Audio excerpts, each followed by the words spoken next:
Iran और America के बीच सुलह के साथ ही हॉर्मुज़ स्ट्रेट भी खुल जाएगा। ट्रंप दावा कर रहे हैं कि टैंकर्स की आवाजाही बिना रोक टोक के शुरू होगी, लेकिन सवाल है कि क्या इससे दुनिया को फौरन राहत मिलेगी।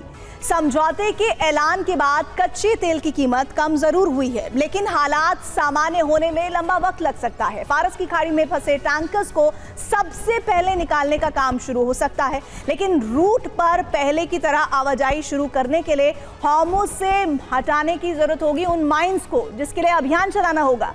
खाड़ी देशों से जो सप्लाई चेन टूट गई है उसे ठीक करने में 6 महीने से 1 साल का वक्त तक लग सकता है। ईरान के साथ समझौता पूरा हो गया, सभी को बधाई। मैं हॉर्मुज़ को बिना किसी रोक टोक के खोलने की पूरी मंजूरी देता हूँ और साथ ही अमेरिका की नौसैनिक नाकाबंदी को तुरंत हटाने का भी आदेश देता हूँ। दुनिया भर के जहाजों अपने इंजन चालू करो, तेल का प्रवाह शुरू होने दो। लेकिन 40 दिनों की जंग की वजह से बहुत कुछ बदल चुका है। हॉर्मुज़ में स्थिति सामान्य होने में कई महीने लग सकते हैं। हॉर्मुज़ में मौजूद ईरान की समुद्री माइंस सबसे बड़ा खतरा है। जंग की वजह से तेल सप्लाई का पूरा सिस्टम खराब हो चुका है। शिपिंग कंपनियों का जहाज दूसरे रूट पर डाइवर्ट हो चुका है। तेल सप्लाई करने वाले अरब के ठिकाने पहले की स्थिति में नहीं। ट्रंप हॉर्मुज़ को खुलवाने में कामयाब तो हो जाएंगे, लेकिन दुनिया में पहले जैसे हालात आने में 1 साल का वक्त लग सकता है, क्योंकि फारस की खाड़ी में इस वक्त करीब 2000 तेल टैंकर की कतार है। तेल टैंकर यहां 28 फरवरी से इंतजार कर रहे हैं। तेल टैंकर्स के साथ 20,000 क्रू सदस्य भी फारस की खाड़ी से निकलने के लिए इंतजार में हैं।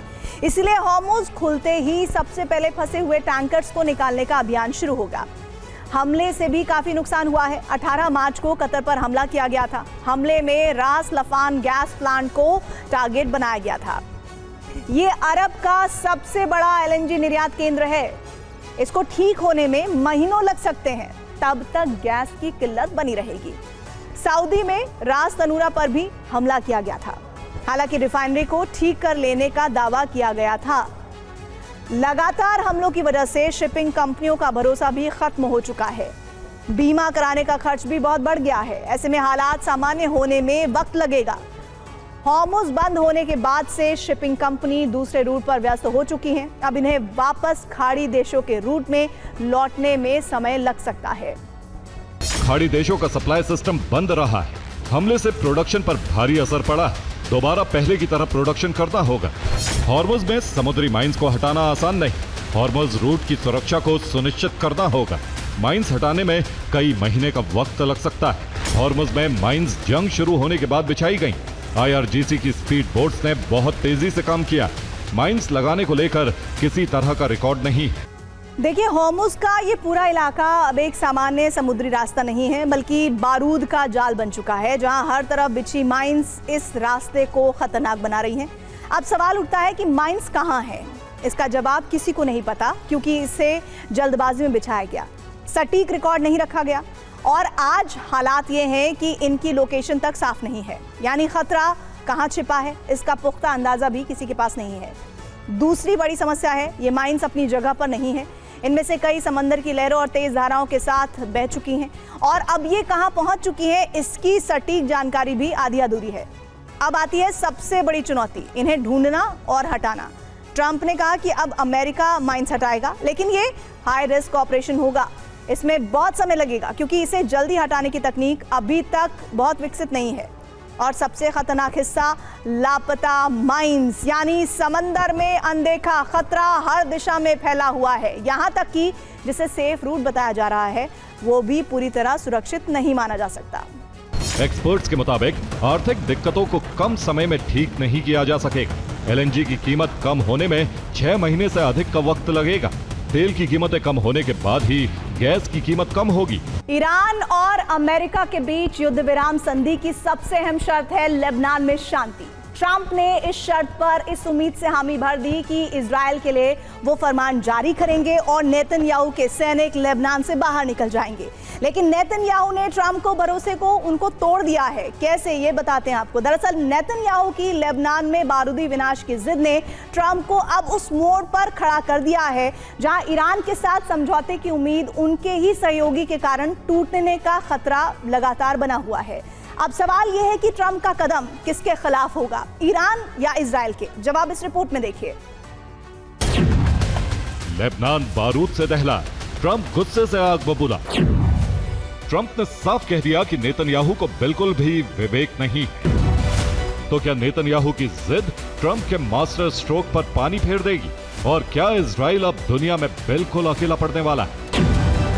ऐसा इसलिए क्योंकि यूएस ईरान के बीच समझौते की अहम शर्त यह भी है कि लेबनान में पूर्ण युद्ध विराम। हालांकि इस हमले के बाद इजराइल ने दावा किया कि दाहिया क्षेत्र पर की गई स्ट्राइक में हिजबुल्लाह का सीनियर कमांडर अली मूसा दगदूक मारा गया। वो सीनियर कमांडर जो नसरल्लाह का पूर्व अंगरक्षक था, वो सीनियर कमांडर जो 2007 में 5 अमेरिकी सैनिकों की हत्या का मास्टरमाइंड था। नेतन्याहू ने कहा कि इजराइल अब लेबनान में पीछे नहीं हटेगा, न ही हम यूएस ईरान के समझौते से बंधे हुए। इजरायली रक्षा मंत्री ने कहा कि हम लेबनान, सीरिया और गाजा में अनिश्चितकालीन युद्ध जारी रखेंगे। इसीलिए ट्रंप ने नेतन्याहू को फोन पर फटकार लगाते हुए कहा कि अगर इजराइल वजूद में है तो सिर्फ अमेरिका की वजह से। आपके पास बिल्कुल भी विवेक नहीं। अगर ईरान के पास परमाणु बम होता तो इजराइल 2 घंटे भी नहीं टिक पाता। तुम्हें हमारा आभारी होना चाहिए था। ईरानी संसद के स्पीकर ने साफ कह दिया कि अगर आप में अपने वादे को पूरा करने की क्षमता नहीं है तो समझौते का कोई मतलब नहीं। मुस्तफा के एडवाइजर अल अकबर विलायती ने कहा कि सब्र का बांध टूट गया, 0 आवर आ गया, हमारे मिसाइल लॉन्चर तैयार। कि अगर लेबनान में आग नहीं बुझी तो अब हॉर्मुज और बाब अल मंदेब को बंद कर दिया जाएगा। जवाब है, ईरान एमओयू से मुकर सकता है। ट्रंप की राजनीतिक हार हो जाएगी। अमेरिका इसकी सजा इजराइल को देगा। इजराइल की हथियार सप्लाई बंद हो जाएगी।